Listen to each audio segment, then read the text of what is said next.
ফাঁসি ফাঁসি ফাঁসি চাই, দীপুমণির ফাঁসি চাই। ফাঁসি ফাঁসি ফাঁসি চাই, দীপুমণির ফাঁসি চাই। ফাঁসি ফাঁসি ফাঁসি চাই, দীপুমণির ফাঁসি চাই। তিনবার ফাঁসি চাই, তিনবার ফাঁসি চাই। ফাঁসি ফাঁসি ফাঁসি চাই।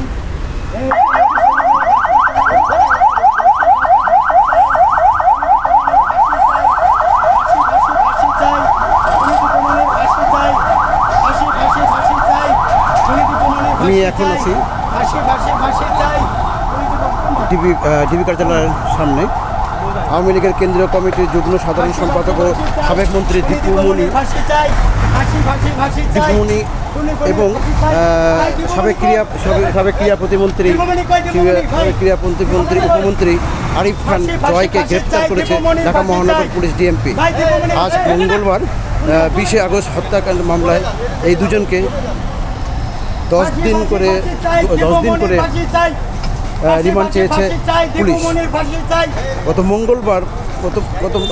গতকাল সোমবার রাজধানীর পৃথক স্থান থেকে গ্রেপ্তারের পর তাদেরকে ডিবি কার্যালয়ে নিয়ে আসা হয়।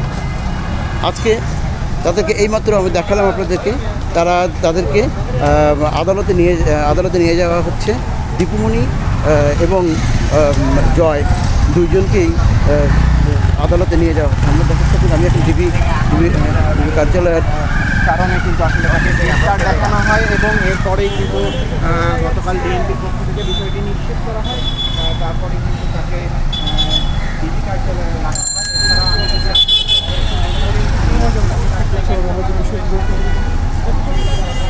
গত 18 জুলাই চাঁদপুর জেলা বিএনপির সভাপতি শেখ ফরিদ আহমেদ মানিকের বাড়িতে হামলা, ভাঙচুর, লুটপাট ও অগ্নিসংযোগ ঘটনায় দায়ের করা মামলায় সাবেক সমাজ কল্যাণ মন্ত্রী দীপুমণি ও তার বড় ভাই ডাক্তার JR ওয়াদুদ টিপুকে আসামি করা হয়।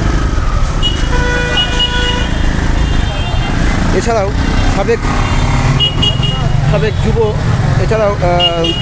সাবেক যুব উপ ক্রীড়ামন্ত্রী আরিফ খান জয়কে মোহাম্মদপুর থানায় করা একটি হত্যা মামলায় গ্রেপ্তার দেখানো হয়েছে। আরিফ খান জয় 2014 সালের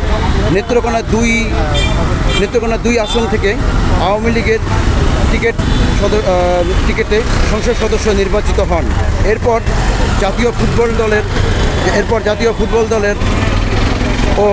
ফুটবল দলের সাবেক এই অধিনায়ক যুব ও ক্রীড়া মন্ত্রণালয়ের উপমন্ত্রী দায়িত্ব পান। 4 বছর এই দায়িত্ব পালনের পর 2018 সালের নির্বাচনে তিনি আর আওয়ামী লীগের মনোনয়ন পাননি। সর্বশেষ দ্বাদশ সংসদ নির্বাচনে নৌকা প্রতীক না পেয়ে স্বতন্ত্র হিসাবে নির্বাচনে জয় হয়ে যান আরিফ খান জয়। আমরা দেখাচ্ছিলাম আপনাদেরকে এই দুই মন্ত্রীকে গতকালকে গ্রেপ্তার করে রাজধানীর বিভিন্ন এলাকা থেকে। এরপর তাদেরকে রাত্রে গোয়েন্দা ডিবির কার্যালয়ে তাদেরকে রাখা হয় এবং এরপরে তাদেরকে এই মুহূর্তে তাদেরকে আদালতে পাঠানো হয় প্রিজন ভ্যানে করে। আমরা দেখতে পেলাম যে পুলিশের প্রিজন ভ্যানে করে, আসামিদের প্রিজন ভ্যানে করে তাদেরকে আদালতে পাঠানো হয়েছে। এবং তাদেরকে জিজ্ঞাসাবাদের জন্য পুলিশ 10 দিনের রিমান্ডের আবেদন করেছে।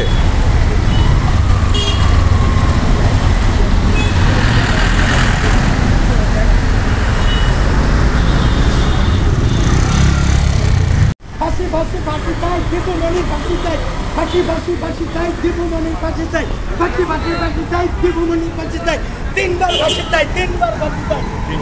তিনবার ফাঁসি চাই। দীপুমণি পিডিআর হত্যা করছে। এই দীপুমণি পিডিআরের শাকিল আহমেদের স্যারেরাও কথা বলতে পারতো না, তার ছেলেরা কথা বলতে পারতো না। পিডিআরের হত্যাকারী এই দীপুমণির ফাঁসি চাই। এর স্বীকার করতেই হবে, তারে ডিম দিতে হবে। এই যে লেখা আছে তাহলে গরম ডিম দিতে হবে। গরম ডিম না দিয়ে তাকে এখান থেকে বের হতে, তাকে গরম ডিম না দিয়ে এইখান থেকে বের হতে দেওয়া হবে না, এই আদালতে তাকে যেতে দেওয়া হবে না যতক্ষণ সে পিডিআর হত্যাকাণ্ড এবং সে হেফাজতের হত্যাকাণ্ড এবং যতক্ষণ পর্যন্ত সে বৈষম্য বিরোধী ছাত্র আন্দোলনের হত্যাকারী এই যে আবু সাইদ বাইরে আমার মুগ্ধ বাইরে মারছে, যতক্ষণ পর্যন্ত স্বীকার না করবে ততক্ষণে আমি এখান থেকে আমি আদালতে একটা চাকা 1 ইঞ্চি চাকা ঘুরতে দিব না। দাঁড়ান কোথা থেকে আসছেন আপনি? ভাই আমি নিউ মুসলিম ডেভেলপমেন্ট অ্যাসোসিয়েশনের সভাপতি মাওলানা খান মোহাম্মদ আবু বকর সিদ্দিক। আমার নও মুসলিমরা 2000 বিচারপতি রোবকার স্যারকে দিয়ে আমরা 2011 সালে 12 সালে সেমিনার করছিলাম, কিন্তু কোনোদিন এই দীপুমণিদের ভয়ে আমরা কোনোদিন কোনো সেমিনার করতে পারতাম না, মাহফিল করতে পারতাম না। আজকে দীপুমণি জনগণের হাতে ধরা খাইছে, সে বিডিআর হত্যার সাথে জড়িত, সে এই শিক্ষা ব্যবস্থাকে সে মেধাশূন্য করে দিছে এবং সে সর্বোপরি সমাজ কল্যাণ মন্ত্রী থাকাকালীন সে গোপন মিটিং করে বৈষম্য বিরোধী ছাত্র আন্দোলনের আবু সাইদ ভাই আমাদের মুগ্ধ ভাই সহ অনেককে সে ফোন করে করে বলছে যারা নিহত হয়েছে এদেরকে যেন কোনো মেডিকেলে ভর্তি করা না হয়। আজকে তাকে টিম থেরাপি দেওয়া হোক এবং তাকে এখান থেকে স্বীকারোক্তি দেওয়া হোক, তারপরে আমরা তাকে কোর্টে নেওয়া হোক। আপনার নামটা কি? আমার নাম খান মোহাম্মদ আবু বকর সিদ্দিক, সভাপতি নও মুসলিম অ্যাসোসিয়েশন বাংলাদেশ।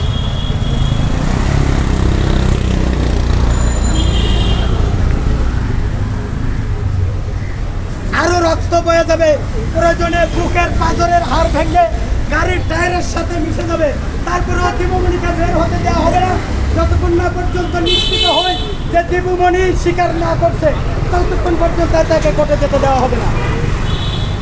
তাকে এই দীপুমণি আমাদের একজন সেনা, এখানে সেনা ভাইরা আছে, একজন সেনা অফিসার তৈরি করতে কতটুকু ব্রিলিয়ান্ট হতে হয়, কতটুকু জীবনে কতটুকু কষ্ট করতে হয়, সেনা ট্রেনিং যারা দিচ্ছে তারা জানে।